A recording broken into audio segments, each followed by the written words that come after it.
Hello. Hello. Look who's talking. It's two smug bitches as to what it is. Guys, you did it. You did it. You did it. You did it. I cannot believe it. We won the Listener's Choice at the British Podcast Awards last week here in London. And I'm blown away. Yeah.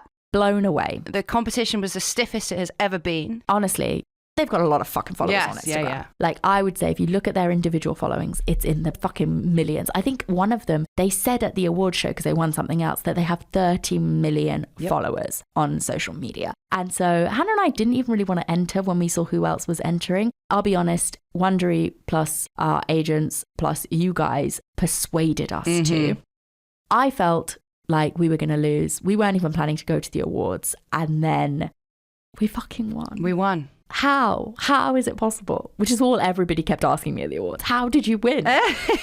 Well, I think what we've learned is that you can have millions of followers on social media, but when it comes to podcasting, absolutely, you can't fuck with us. That's what makes me so happy, is that it's about not how many followers you have, but about how engaged your audience is. And this is the first time that people have been like shocked. In the past, it was kind of like, yeah, okay, Red-Handed won, like whatever. And this year people were like, how? Yeah, because huge names were gunning for it. Oh, and publicly gunning for it. So therefore, everybody knew what a huge deal it was. And we were at the awards. We kind of knew, because they did call us a few days before and say, are you guys definitely coming? You should be coming. And we were like, no fucking way.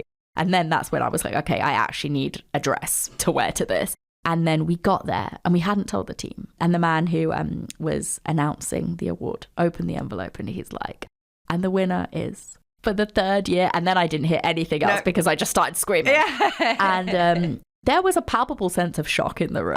Yes, I think so. You could have like picked some jewels up off the floor. So thank you guys so much. You don't understand. It's not just about the fact that we won. What it will do is it made everybody in that room, the great and the good and the bad and the ugly of podcasting here in Britain, be like, oh shit, what's Red-Handed? And they're going to pay attention to us. And that just means that we're going to be able to make so much more exciting content for you guys. We're going to get so much more opportunities. The Spooky Bitch community is going to continue to grow. It's just also validation, more so not for us, but for the team. You guys might not know, but thanks to you guys listening, thanks to our patrons, thanks to everybody, we now have a team of 4 other people who work for us, who all work incredibly hard. And I think for them to get that recognition as well, it just means the world. So Absolutely. Thank you. You'll never know how much it means to us. And now you can listen to this episode. I'm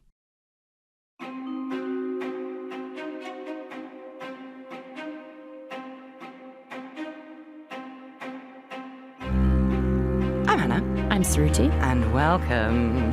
The time is now. The time is here. Our favourite time of year is upon us. Happy October. Boo.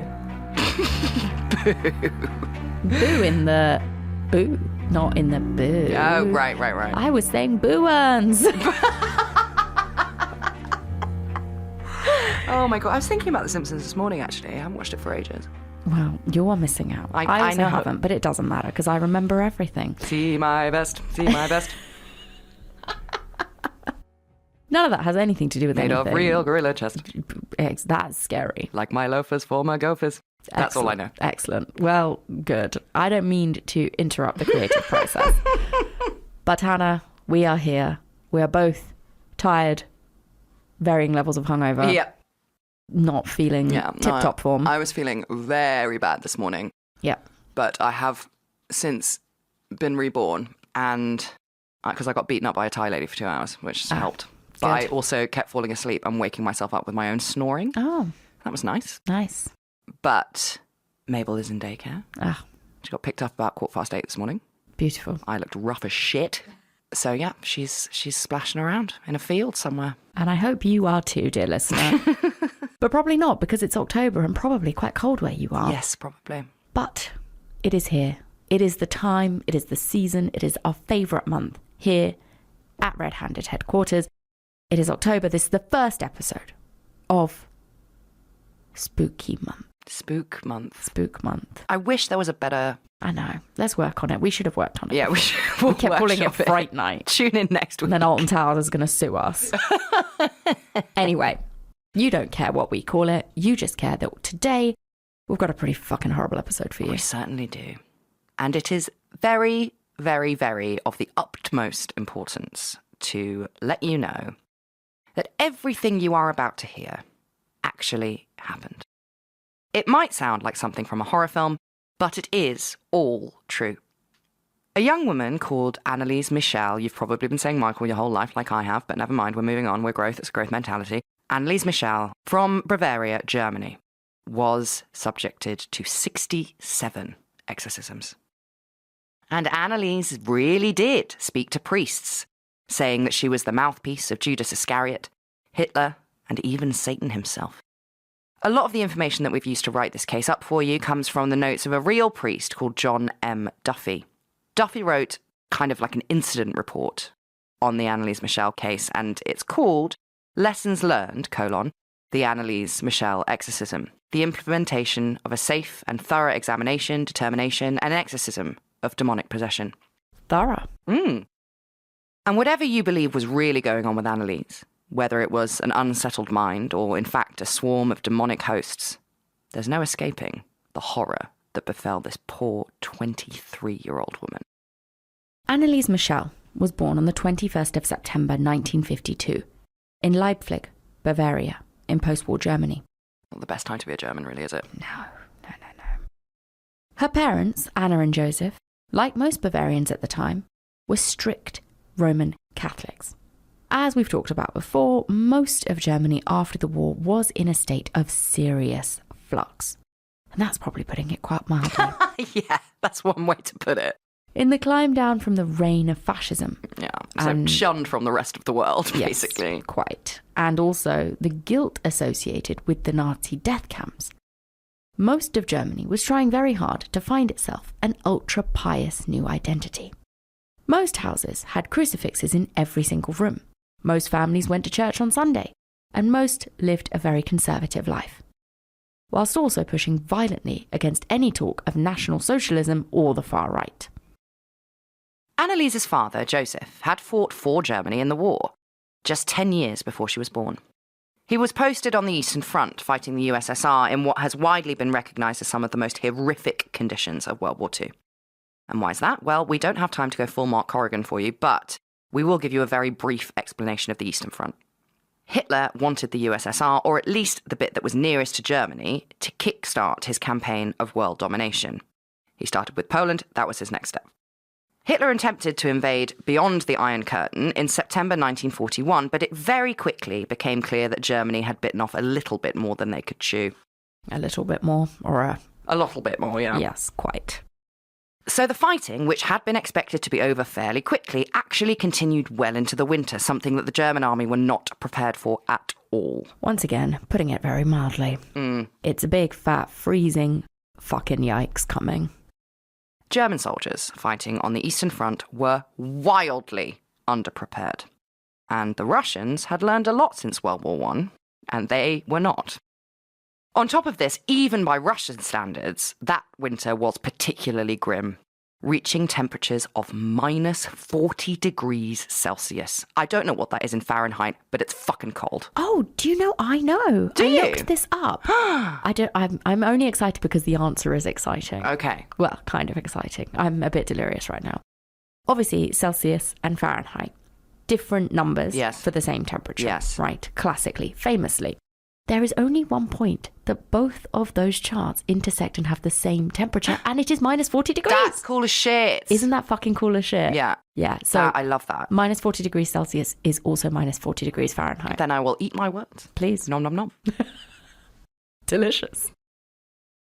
So the German troops hadn't even been given hats, coats, or gloves.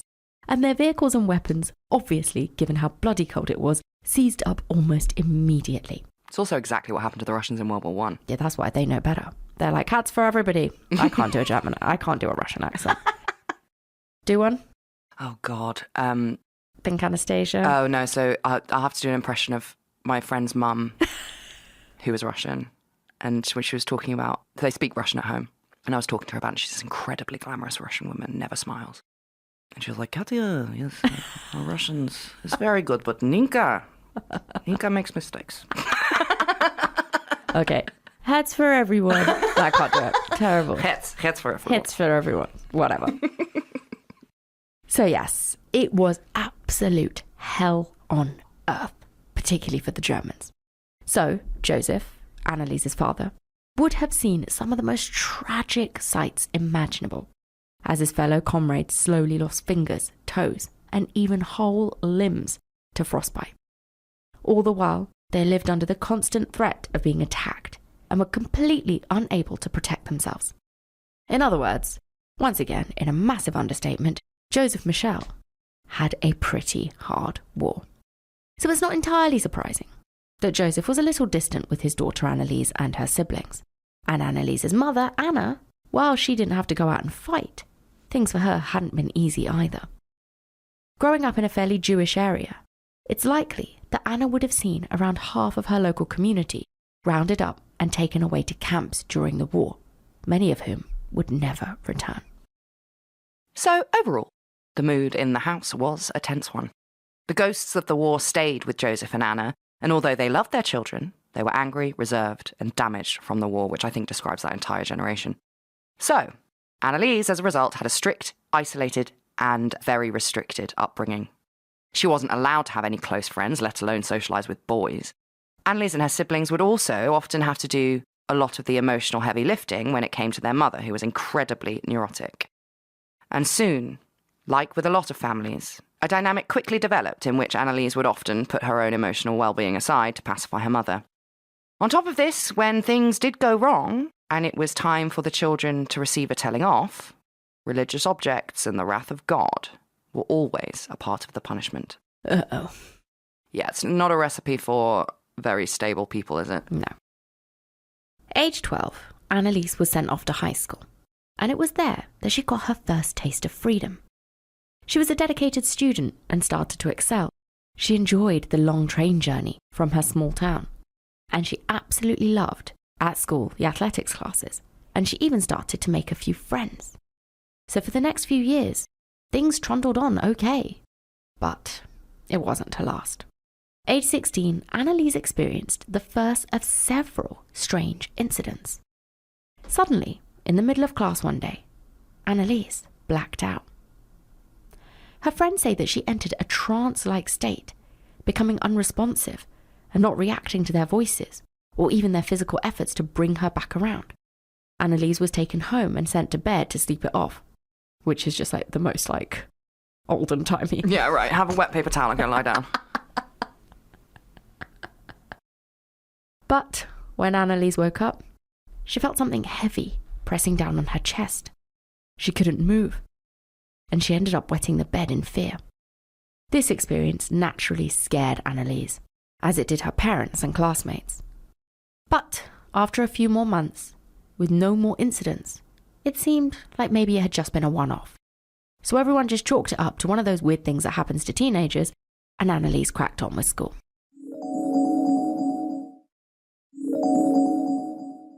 A year later, though, in August 1969, it happened again. Once again, Anneliese was in the middle of class when she blacked out. Again, she was sent home, and again she woke up in the night paralysed and ended up wetting the bed again. Anneliese and her family were now scared that these incidents could be a sign of something more dangerous. So Anneliese was taken to the family doctor, who's called Dr. Vogt. He sounds like something off like Futurama. Yeah. Half lobster, half doctor. Dr. Vogt sat and listened as Anneliese described the two blackouts that she had experienced in as much detail as she could remember, much to the embarrassment of her mum. But Dr. Vogt was unfazed. He took Anneliese's story very seriously and recommended that she visit a neurologist in the nearest big town. So we're starting off, biomedical model, we're in the right spot. And at first you might be a bit confused as to why Anneliese's mother would be so against her daughter going to see this doctor, and why she was, as Hannah said, embarrassed when Anneliese is telling Dr. Vogt what's been going on with her. So let me give you a little bit of context. Anneliese's mother had lived her formative years in the rise of Nazi Germany. The secret police were genuinely listening to every single conversation everyone was having. And they're also just driving vans around and bundling children in the back of them.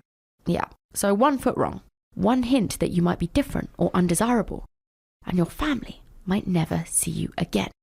And this is why Anna was so obsessed with her family not breaking the mold. You have to understand, Anna's like neurotic behavior and her fear that Anneliese going to these doctors and that information getting leaked was not unfounded. It developed through survival. So it's hardly surprising that Anna told Anneliese she could only go to the doctor if she swore never, ever, ever to tell any of her friends, or more importantly, any of their neighbours. And I think that's it. We have to understand that Anna and Joseph lived their lives through a time where one wrong word, one misstep, and the Stasi at your fucking door. Absolutely. So Anneliese also understood this, and so she agreed to her mum's terms. And together they went off to neurologist, Dr. Sigrid Luthi.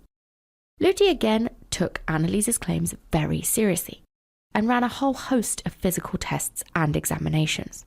But they all came back negative. And when he sent Anneliese off for an EEG scan of her brain, it came back with absolutely nothing of note. So Anneliese was just sent back to school. However, it wasn't long before she was struggling again. Anneliese contracted a whole host of nasty late 1960s diseases, like pleurisy. Is that a lung thing? I meant to look that up. Yeah. Pleurisy. I think it's like a water in the lung thing, isn't it? Yes, inflammation of the sheet-like layers that cover the lungs. Yeah, smashed it. Pneumonia, and the most famous of all, tuberculosis. Mm-hmm. My granddad had tuberculosis. My granddad had tuberculosis. He had to go and live on a farm and he made stools. Oh, yeah, my granddad had tuberculosis and my other granddad had typhoid. Oh, there you go. Did you have to have the BCG then? I had the BCG when I was born. Oh, right. So I never had it in school. Right. I was talking to the team about it yesterday, randomly, and they were like, what's the BCG? Yeah, they don't do it anymore. Ah, fuck, we're old. Yeah, I know. I was like, what do you mean, what's the BCG? Yeah, my brother hasn't had it. I think my sister did. Or maybe she didn't. Anyway, so they don't do it anymore. I remember when I lived in Costa Rica, I used to live with this guy whose son was in Panic at the Disco, and I thought it was so cool. And I had got into an argument about, I can't remember what we were talking about it. We were talking about TB, and I was like, but there's a vaccine. And he was like, no, there isn't. I was like, yes, there is. I've had it. And they were like, he's like in his 60s. And he was in Costa Rica to gamble. It's like a professional poker player. So a lot of Americans go down there because the restrictions are much more lax or whatever. There's a whole Leonardo DiCaprio film about it. And he was so insistent that there was no vaccine for TB. And I was like, you can also just take antibiotics, you know, like, and I was like, look, this scar on my arm, I promise. It's from the BCG, which is the vaccine. He was like, no, it isn't. I was like, okay, well, you win, Bruce. I haven't got a clue. And I don't know how I don't have a big scar on my arm from BCG. My mum and dad have both got a big scar from having BCG, but I don't have anything. Anyway, so Anneliese is very not well at all, and her health deteriorated quite rapidly. Her condition was so severe that she ended up taking an entire year off school. So by February 1970, she was really, really poorly and was moved to a hospital away from her hometown, which specialised in children with lung diseases.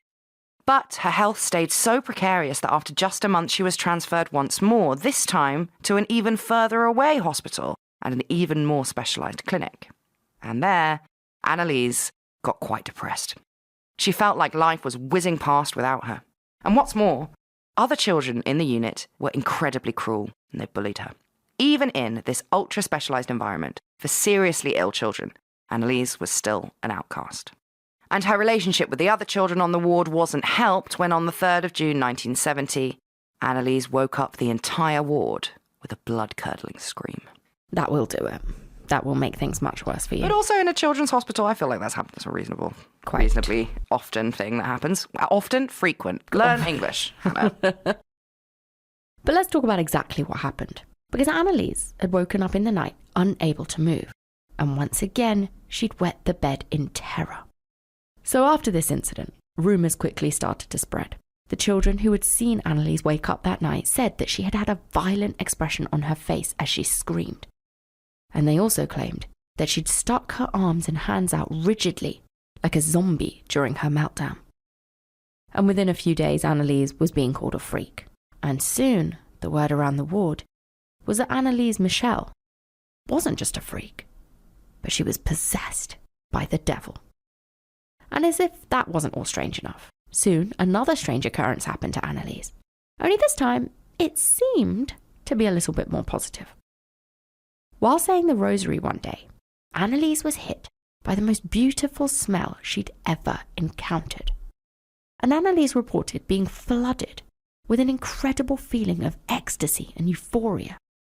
But she was quickly dragged away from this beautiful experience by some of the other patients who'd begun shaking her. Apparently, Anneliese had gone into yet another trance, and they wanted to snap her out of it. But snap out of it she would not, and Anneliese became obsessed with what she'd felt that day whilst saying the rosary. Anneliese quickly began saying the rosary more and more often in the hope that those blissful feelings would return. Meanwhile, the clinic were becoming more and more concerned. And so, Anneliese was sent off to yet another specialist, this time a doctor called Dr. von Haller, who ran another EEG scan on Anneliese's brain. This time he did pick up some irregular brainwaves, and so now Anneliese was put on anti-seizure medication. And this medication did, at least for a while, appear to work. But try as Anneliese might, she just couldn't recapture the rosary magic. Still, though, it doesn't mean she was symptom-free. Anneliese started reporting seeing bright flashing lights at night, and later on she reported seeing a grimacing face looming over her in the dark. Incredibly at this point, despite telling the clinic and her family about these incidents, Anneliese was discharged and sent home. This was despite the fact that medical professionals at the clinic had told her family they thought her intense experiences may have been the result of temporal lobe epilepsy, a condition that can cause hallucinations. But since her lung issues had cleared up, and that was what had caused her to go to the specialist unit in the first place, they decided she was clear to go.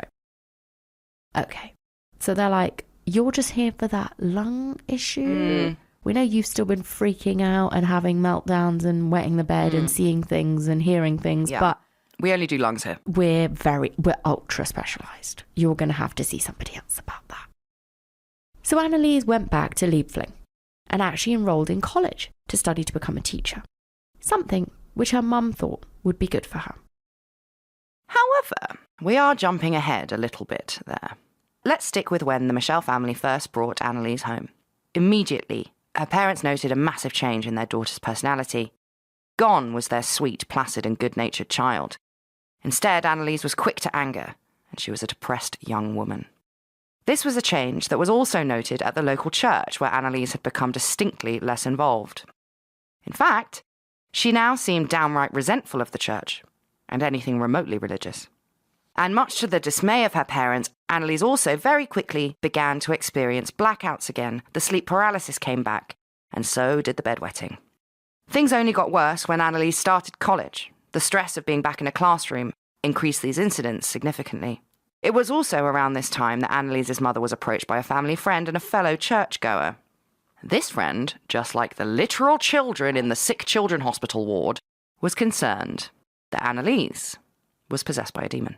Are you fucking serious? Can you imagine someone just coming up to you at the school gates being like, have you considered demonic possession? This is the 70s. This is happening in the 70s. Can I just remind everybody of that fact? I think that because the really famous picture of Anneliese is black and white, everyone thinks it happened so much earlier. No. This is happening in the 70s. Like, this is ridiculous. This person's just like, have you ever considered that maybe you're possessed by a demon? Jesus. Now, this incident marked a significant turning point for Anneliese. She had become increasingly frustrated with her constant visits to the doctor and the lack of any real progress, which is completely understandable. This poor young woman is trying to cope with life, going to doctor after doctor, everyone she can. You know, they're not shirking away from that. They're going everywhere the medical professionals tell them. They're doing all the tests. And yet, nobody is able to give her an answer as to why she is so terrified and these scary incidents keep happening to her. So, of course, she's frustrated. And also by this point, Anneliese was on a cocktail of medications, all of which were having absolutely no positive effect, but still heaping on myriad of side effects. So imagine it's just like all of the shit stuff, but you're still feeling crazy. And after yet another EEG came back with no clear answer, things for Anneliese started to change. Both she and her mother Anna now became convinced that maybe she was indeed possessed by the devil. And also, this wasn't an opinion that they kept to themselves. So Anna really does quite a turnabout. She goes from not wanting anyone to think that Anneliese is going to a quote-unquote nerve doctor to now being quite open with regards to her daughter's supposed demonic possession. And on the 3rd of September 1973, Anneliese expressly told her doctor that Satan was inside of her and that the fire of judgment would soon come down upon everyone. And it was at this point that our family doctor noted that Anneliese could no longer be trusted to look after herself. It's also now that a new character enters our frightening tale. Father Ernst Alt. Alt was a Roman Catholic priest who, according to nobody except himself, could use his telepathic abilities to see whether someone was possessed or just mentally ill. Oh, what a relief. Get Alt on the phone. And that's very convenient because that's exactly what Anneliese and her family were very keen to find out. What was significantly less convenient was that, according to Father Alt, Anneliese was very much possessed. However, as much as Alt was interested in Anneliese, his services were in high demand. He was a very busy priest. He couldn't devote his full attention to the demon girl from Bavaria. Although he would pop up sporadically over the next few years, checking in to see how she was doing. I'm like, what's going on? You're saying she's definitely got a demon inside of her. Can't help though. But you're like, sods love. Yeah. I'm real busy. I've got so many masses to say. Chock-a-block. So many babies to exorcise demons from. But I'll pop back every now and then just to make sure you know, haven't brought the fucking second coming or whatever the fuck. I don't know enough about this. Brought the apocalypse. Just, be good till then. And so, in Father Alt's absence, Anneliese and her family sought counsel from their local priest, who was called Father Herman. And Herman was probably a little bit more like what Anneliese really needed. He didn't believe that the young woman, who was now 20, was possessed. But he did think that she was troubled, so he would regularly spend time just listening to her talk, telling him what was bothering her. They would talk about her life, and then they would pray together. Anneliese would tell Father Herman things like, "I can't cope with reality." And Father Herman would do his very best to give her helpful guidance, which is a priest's job. Father Herman is the best person, is the best person in this story. Poor Father Herman. He tries. Yeah, he does try. And he's not perfect by any means, but he was giving Anneliese what she desperately needed, which was stable, genuine care. During this time, Anneliese did seem to settle into life as a trainee teacher. And for a brief period, she actually managed to get her life back on track.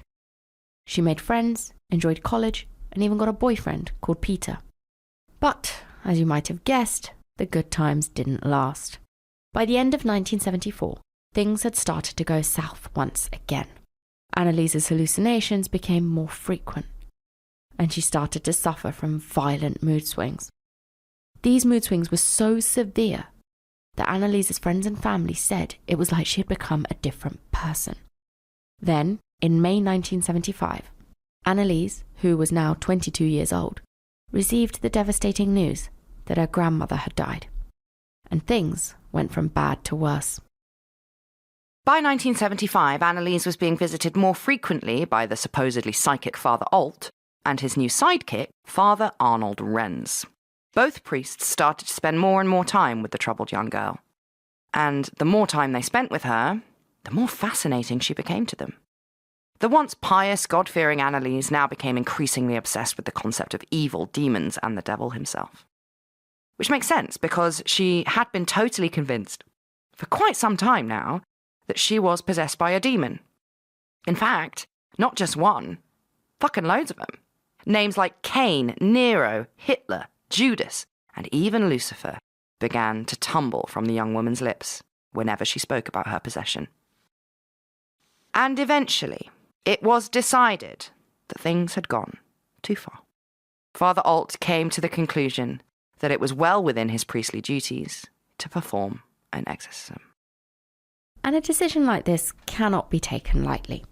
After all, an exorcism is a complex operation, and so Alt had to go to his superiors first. First, Alt hit up Bishop Stangl, his religious line manager, to ask for permission. I understand that, obviously, dioceses need to be organized and there needs to be a hierarchy, but I find it so funny that, priests have, a boss. Yeah. He's like, I don't know, have you submitted this request in writing? I really don't think that we can, move forward on this until the legal team have had a look. But none of that was actually going to be red tape standing in Alt's way, because once he described Anneliese's symptoms to Bishop Stangl, that was enough for Stangl, with no second opinion, to give Alt verbal permission to conduct a small exorcism. Just a baby one. He's like, look, budgets are mad this year. You can do a small one and nothing more. This was step one. Alt was not yet allowed to conduct the much more drastic full exorcism, let alone the Hollywood-style great exorcism that you all might be imagining. We'll get to that later. Regardless, this was enough for Father Alt to be getting on with. So he, with the help of his sidekick, Father Renz, conducted a low-key exorcism, which according to Alt seemed to make some improvement. For a time, Anneliese seemed to be feeling a lot better. Her mood improved. She was talking about Hitler less, and things started to look up.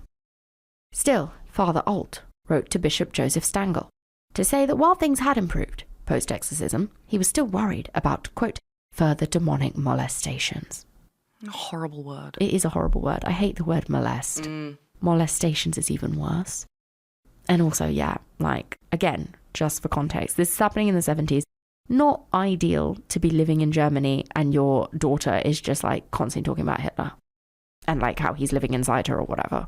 Yeah. And based on the lingering concerns that there was still something demony going on, Bishop Stangl gave his written permission for Father Alt to perform a full exorcism. And so, on the 24th of September 1975, children, Father Alt did just that.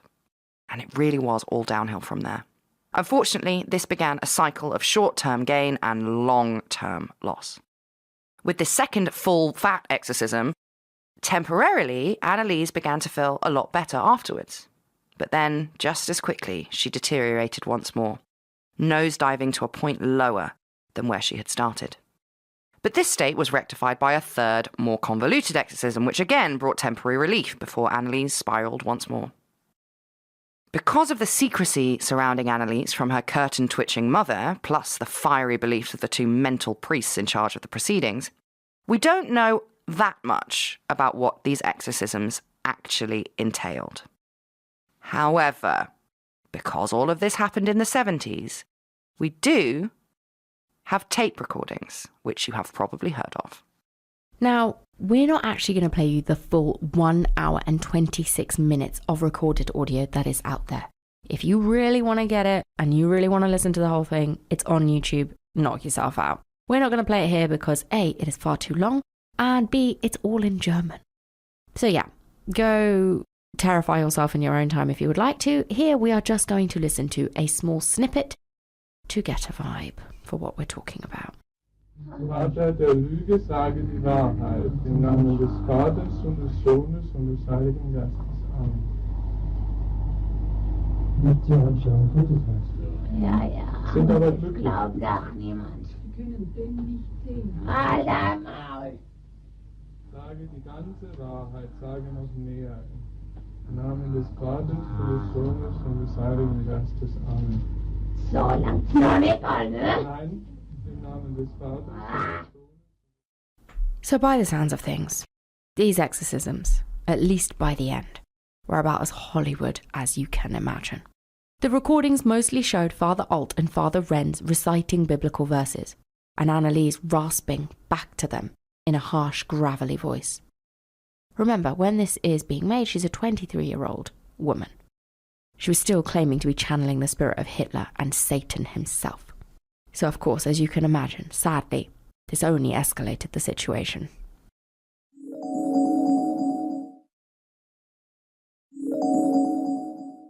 In fact, the real nail in the coffin came when Anneliese claimed to have been possessed by a long-dead, disgraced local priest called Father Fleischmann. Fleischmann's name was infamous in the area for having beaten a man to death in a drunken rage. But Father Alt was sure that Anneliese could not have known about that incident. How? I mean, it's a literally an infamous event that happened in the local area. But he's like, there's no way she could know this. Yeah, so he decides that there's no possible way that Anneliese would have heard about this very talked about incident in the small town in which she lives. Yeah, it's not like she's suddenly speaking in Aramaic. Like, she's literally just telling them something that happened in that town. Yeah. But fuck that. Father Alt decided that this was irrefutable proof that Anneliese was in fact possessed. And so the exorcisms continued regularly for the next 10 months. During that time, Anneliese received a horrifying 67 exorcisms. And they took their toll. Between September 1975 and July 1976, Anneliese lost over half of her body weight. She was 31 kilos at her lowest, which is about 4.8 stone. That is like a 6-year-old, maybe. I don't think I was born 4.8 stone. I haven't got a clue. It's absolutely horrific. And anybody who's ever even come across this case, you will have already seen the pictures that Hannah alluded to earlier, the black and white ones of Anneliese. She's in bed. She's incredibly emaciated. It's horrific. It's absolutely nightmarish. And let's, a reminder for everybody, Anneliese Michel was 23 years old. Her eyes are sunken, her face was gaunt, her limbs wasted away. And this shocking weight loss, because shocking it is the subject of some debate. Anneliese's parents and the 2 priests insisted that Anneliese herself refused to eat. However, others have suggested that the family and the priests may have been following a passage of the Roman ritual, which is basically a book of Catholic paperwork, which suggests that some demons have to be starved out. Now, regardless of why Anneliese was starving, the important thing to know here is that she was never taken to a medical professional. And so, inevitably, her condition only got worse. She continued to deteriorate, and on the 1st of July 1976, Anneliese Michel died, aged just 23 years old. Not only did she weigh just 30 kilos, she also had bruises and cuts all over her wrists, as well as fractured knees from repeatedly kneeling in prayer as part of her many exorcisms. It's unbelievable. They tortured this girl to death. Mm-hmm. Now, obviously, just again a reminder, we are in 1976, not the Middle Ages. So Anneliese's death immediately led to a police investigation. And again, although this only happened in 1976, the details about this investigation are actually quite hard to find. What we do know is that during the police interrogation, Father Alt claimed that the marks and bruises found on Anneliese's body were the result not of him tying her up or, any of the other various things like starving her and therefore causing incredible malnutrition, etc. No. They were a result of the stigmata. Cool. Now, if you don't know what that means, in other words, basically he's saying that those wounds on Anneliese's wrists and hands correspond to the wounds found on Christ after the crucifixion. Therefore, he said, they were a spiritual phenomenon and definitely not the result of any wrongdoing on his part. According to him, they absolutely weren't because Anneliese had been physically restrained for days, weeks, months. After an autopsy, Anneliese's death was ruled as the result of malnutrition and dehydration. And Anneliese's parents, Anna and Joseph, as well as Father Alt and his sidekick Father Renz, were all charged with negligent homicide. This is a sidebar. But I went to go watch, because we were meant to go watch together. Oh, yeah. And then sadly, you couldn't because doggy daycare situations. Went to go watch Dr. Semmelweis in the Harold Pinter Theatre in London. It was really, really good. If you can, when you're listening to this, it might already be over. If you can go watch it, get tickets, go watch it. It was so good. And I did think I knew this before, but I forgot. And I was still like, oh, that's so interesting. Is what autopsy means. Oh, fun. To see for oneself. Interesting. Yes. So it's basically the idea of don't take someone's word for how someone died. Mm-hmm. The autopsy is to see for oneself. There you go. How the death occurred. So I thought that was interesting. That's very interesting. So, as a result of this autopsy, there is a negligent homicide charge, and the court case began 2 years after Anneliese died, and naturally became a media sensation. And with clips like this being showed inside the courtroom, it is not difficult to see why. Ihr unreiner Geist, alles zu sagen, im Namen des Vaters, des Sohnes und des Heiligen Geistes. Amen. Im Namen Jesu und hier befehle ich dir, unreiner Geist, uns zu sagen, im Namen des Vaters und des Sohnes und des Ja, das Scheißloch ohne das. So, yeah, as you just heard, more of the same. Just harrowing stuff. And it was the first time in German legal history that the prosecution had to make the case against the concept of demonic possession. The prosecution argued that a combination of epilepsy and a strict religious upbringing had caused Anneliese to appear possessed, but in reality she was just really, really unwell. They also argued that anyone with a modicum of common sense could have seen that Anneliese was deteriorating, and that whatever they were trying to do clearly was not working. Even if everyone did truly believe that Anneliese was possessed, the fact that she was dangerously underweight should have been enough for somebody to call in medical help. And I agree. Yeah. I'm all for furore and drama and all of that, but I'm not even going to remotely stand in this at all. No. The defence, on the other hand, went with a two-pronged attack. Firstly, the two priests tried to argue that Anneliese had legitimately been possessed, and therefore their religious aid was the only productive thing for her well-being. They pointed to the various voices which had spoken to them through Anneliese, including, according to them, the Führer himself, and of course the disgraced local priest. And they said that this was all undeniable proof of demonic forces. The defence also cited Anneliese's right to refuse other treatment. She had, after all, without a doubt, verbally consented to every exorcism performed on her. But it is important to remember that while Anneliese was cognizant and willing to go along with all of this mayhem, the prosecution just had to point to the doctor who 3 years previously had said that Anneliese was not fit to make her own decisions, and that she needed other people to look after her best interests.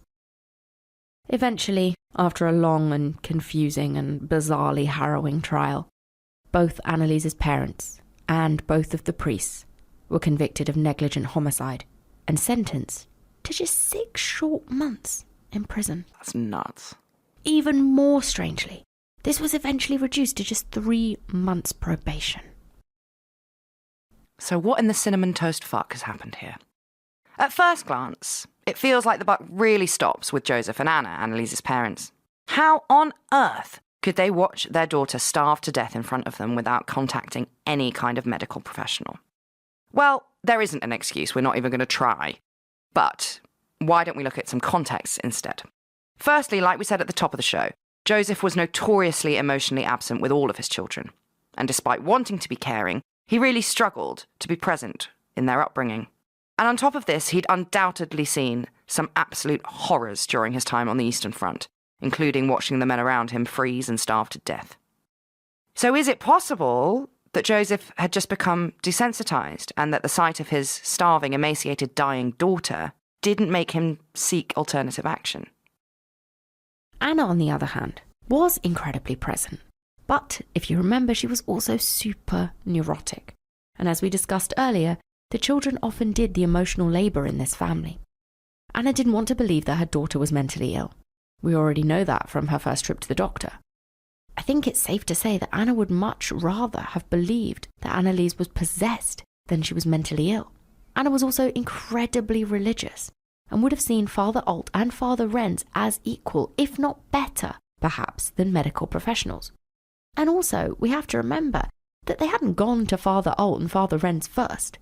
The Michels had spent years taking Anneliese to various doctors all over the country, and none of them had found an answer or cured their daughter. And finally, this brings us on to Alt and Renz. What on earth were they doing? And why? Well, it's safe to say that Renz was definitely more of a follower. It was absolutely Ernst Alt who really drove this nonsense forward. And in the years since Anneliese's death, it's very much been suggested that Ernst himself was pretty mentally unwell. Firstly, remember, he thought he was telepathic. He also previously told people that he could literally hear the voice of God talking to him in his head. A point. Yes. Every priest says that. The telepathic thing, fine. But the voice of God, especially in the Roman Catholic Church, Oh, really? is very, very present. So like when you decide to become a priest or a nun or a monk, the moment is very much the voice of God speaking to you. Oh, interesting. So that's very accepted. Oh, so the as whole not thing, weird. the whole thing of like you can speak to God, but if he speaks back, you're crazy. That's not for the Roman Not for Catholics. the Catholics, no. I see. Chatting all the time. But voice of God, normal or not, it is widely recorded that the clergy did see Ernst Alt as a bit of an oddball. So it suggested that this whole situation could have been a bit of a folie à deux, or a folie à cinq, with Anneliese Michel, Ernst Alt, Joseph, Anna, and Renz all sharing this group delusion and encouraging progressively more intense behaviour. And on top of all of that, for the bajillionth time, this is 1976. And we know for a fact that Ernst Alt had watched William Friedkin's The Exorcist and he had read the original book. Excellent book. If you're stuck on something to read this October, go read Maybe William Peter Blatty's The Exorcist. I've started listening to The Secret History of the World, which is basically how mysticism never went away. It just became the secret societies. But once I'm done with that, maybe I'll start with The Exorcist. It is a great book. And according to some of our sources, Father Ernst Alt was a bit obsessed with The Exorcist, which, fair enough, he's a priest and it's a good film. But it could be that his fascination may explain why he got so interested in Anneliese in the first place. It gave him the opportunity to fight a good fight, to battle demons on Earth, and to be a hero demon-banishing priest. And I think that makes the most sense. I think he's like, I'm going to go down in history as the greatest exorcist of all time. And it would also explain why Anneliese was never able to shake the idea that she had been taken over by supernatural forces, even when her local priest, Father Herman, told her that she wasn't. Anneliese was being consistently told by Father Alt and Father Renz, 2 priests is better than 1. She was being consistently told by them that she was possessed. Didn't matter what Father Herman said. Which leaves us with poor Anneliese herself. What was really going on with her?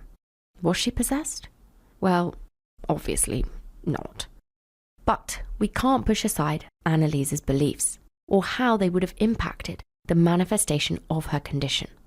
As we're about to show you, the very specific set of symptoms that Anneliese experienced are about as close as a person can get to feeling like they're possessed by a demon. First and foremost, according to every medically grounded source that we found on this case, Anneliese was almost certainly suffering with severe psychosis and some form of epilepsy, which was resulting in seizures. On top of this, another phenomenon connected with epilepsy is sleep paralysis. And that would be why Anneliese woke up in the middle of the night, unable to move, and it would even explain the demonic apparitions that she saw. Anyone who has ever suffered from sleep paralysis will know that it's absolutely fucking terrifying, even before you throw in a healthy chunk of psychosis, religious or otherwise. And all of this combined, once again compounded by a heavily religious upbringing with distant parents, it's certainly enough to make anyone feel possessed, and it also explains all of the symptoms that Anneliese had. From the mood swings to the magical thinking to the blackouts and even the chats with Hitler, everything adds up. And that's before we even come on to Geschwin syndrome.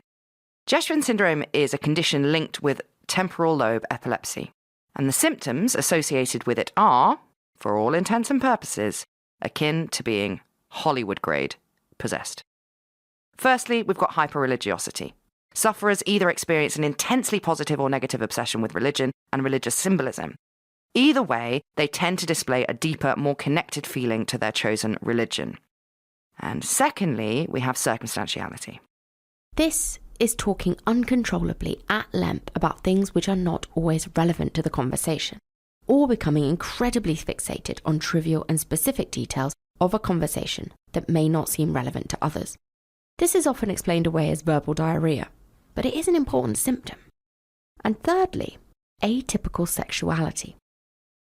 More than 50% of people with Geschwin syndrome see a significant drop in their sex drive, while the others see a significant increase in their sex drive, and even a dramatic change in their sexual proclivities. So what do you get if you combine all of this? Someone who could look really, really fucking possessed, especially to people who are already looking at a person through a religious worldview lens. Another very real possibility is that Anneliese was suffering from bipolar and experiencing manic episodes. Ed Ergenzinger, a neuroscientist and writer who himself has suffered from bipolar for most of his adult life, has spoken about his own experiences within a manic episode. And there are some interesting parallels between his experiences and that of Anneliese Michel. Both experienced obsessive thoughts about religion and religious symbolism. Ed Erzinger through the religious undertones of Salvador Dali, and Anneliese Michel through more conventional biblical study. And both of them experienced delusions of grandeur. True, Ed Erzinger felt that he was a prophet from God, and Anneliese thought that she was the mouthpiece of Lucifer. But both of them are very undeniably grand appointments. So where does all this leave us? Who do we think was responsible for Anneliese Michel's death? Clearly not Anneliese. She was obviously incredibly unwell and was let down by the people closest to her. Both her mother and her father, regardless of their religious beliefs, should have prioritized their daughter's health above everything else. Even if they truly did believe she was possessed, common sense should have kicked in when they saw Anneliese was starving to death. She died at 30 kilos. Though we do also understand, and I think it is important to say, that for them to have challenged the authority of two priests would have been unimaginable for them to do, I think. I think the real people in this are obviously Renz and also his fucking line manager. Yes. Like, what was the church doing when they knew? Because the clergy also thought, like I said, that Ernst Alt was a bit of an oddball, quote unquote. They did know that he said things like he thought he was telepathic and things like that. What were they doing, letting him conduct 67 exorcisms on a vulnerable young woman like this, with no oversight whatsoever? But yeah, the whole thing is a complete mess. It's absolutely terrifying. And I think that just to hammer home again, before anybody really wants to place the blame on her parents in particular, just imagine how difficult it would have been for them to stand up to Ernst Alt and Renz when they were faced with things like this. An den Früchten werdet ihr sie erkennen. An welchen Früchten? Du hast davon ganz was anderes. An welchen Früchten werden? Nein. I think it's safe to say that the fear would have been incredibly real. But also for Anneliese. And even if Anneliese and her parents and the priests all really believed that she was possessed and thought it was some sort of test from God, other religious figures in her life, like good old Father Herman, could see that it wasn't that at all. He could see that Anneliese needed medical help, and her parents and the other priests should have seen that as well. And as Saru said, you can't let the higher-ups in the church off the hook either. How could they allow this man to act with such impunity? In 1976... Just to hammer that home. Yeah. The fucking Exorcist was in cinemas making people throw up. Just awful, just awful. I've been wanting to do that one for a while because, you know, it's the most famous case of quote-unquote legitimate possession. But it's just awful. It truly is. So yeah, there you go, guys. That is the start of the month of October here at RedHanded. We will be back with other things very soon, and stay tuned. And if you don't, I'll tell my mum.